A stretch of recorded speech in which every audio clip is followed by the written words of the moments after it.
Boss, why do you think residential estate agents are afraid of commercial property?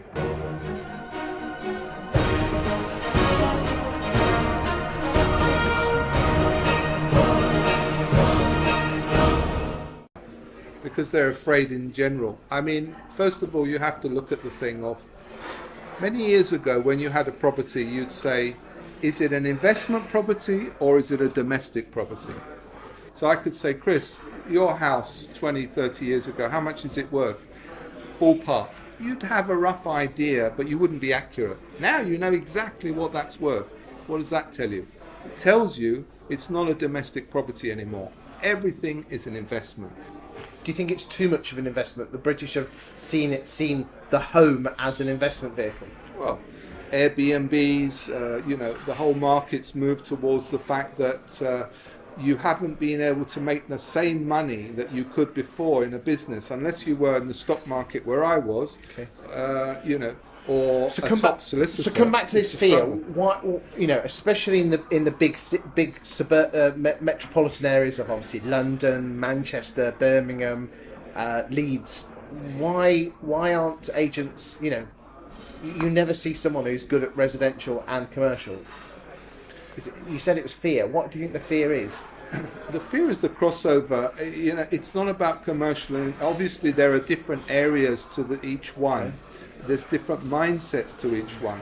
But ultimately, a client is a client, and someone that owns commercial will also own residential, and vice versa. Do you think a lot of residential estate agents, where you don't need any qualifications, think that you need qualifications, chartered surveyor evaluation qualifications, things like that? Do you think that they're just worried because they haven't got letters after their name? The only qualifications you need in life are really to be able to read and write and add up. The rest you can work out yourself if you have the right mindset. And that is that we are in a people business. So in other words, you can delegate things that you're not good at and should do. You should have different teams. But the key is that those teams are working together. I mean, do you think, let's be frank, all estate agents are they like to think they're deal makers, but you don't see that in commercial, do you, as much? It's very structured, very, detail orientated. It's not about the deal. Or am I missing something?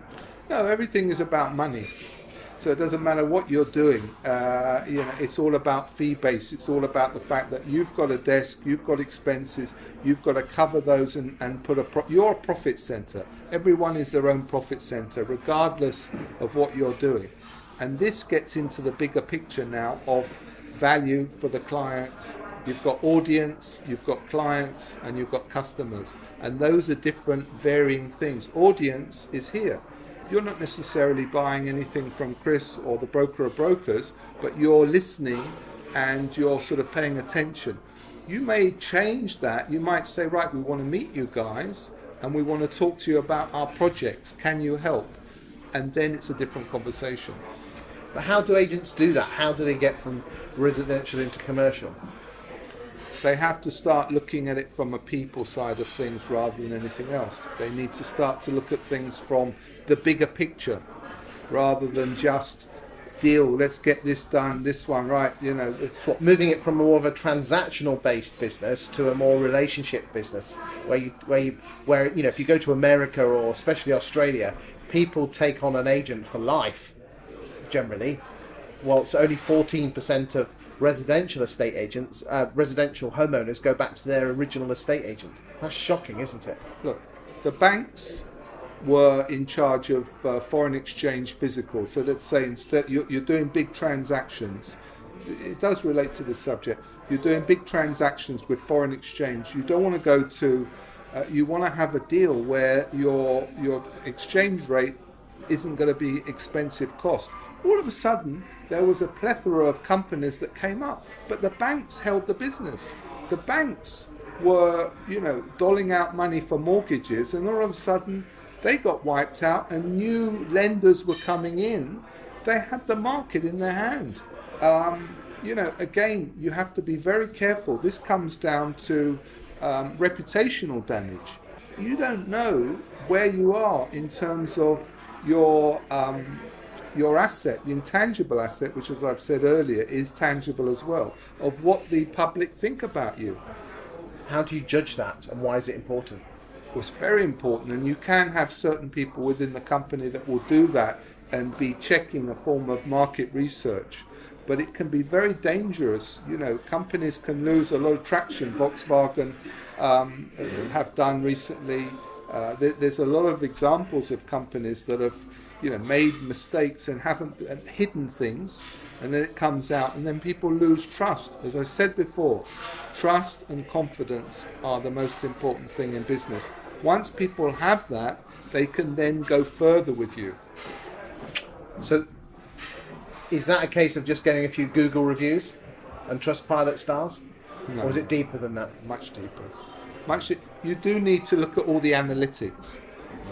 Big data, as I said before the interview, in the broker of brokers' opinion, AI, artificial intelligence, even though it's dangerous, everything that's dangerous has got another side to it, including the broker of brokers. So in other words, if something isn't dangerous, it doesn't have the capacity. Look at the nuclear power. Electricity or all technologies have a double. Yeah, it's clean. There's no carbon, but at the same time, if it goes wrong, interesting times. So it's interesting times, but artificial intelligence will kick in. We are about, guys, to enter the most important time maybe for mankind, the 2020s. I never heard anyone talking about it. Well, Broker of Brokers is telling you to Chris. It's not just a new decade, and we've had this build-up of Trump, of Brexit, of all these distractions, because it's a movement. This is East is coming into West in terms of the world populations.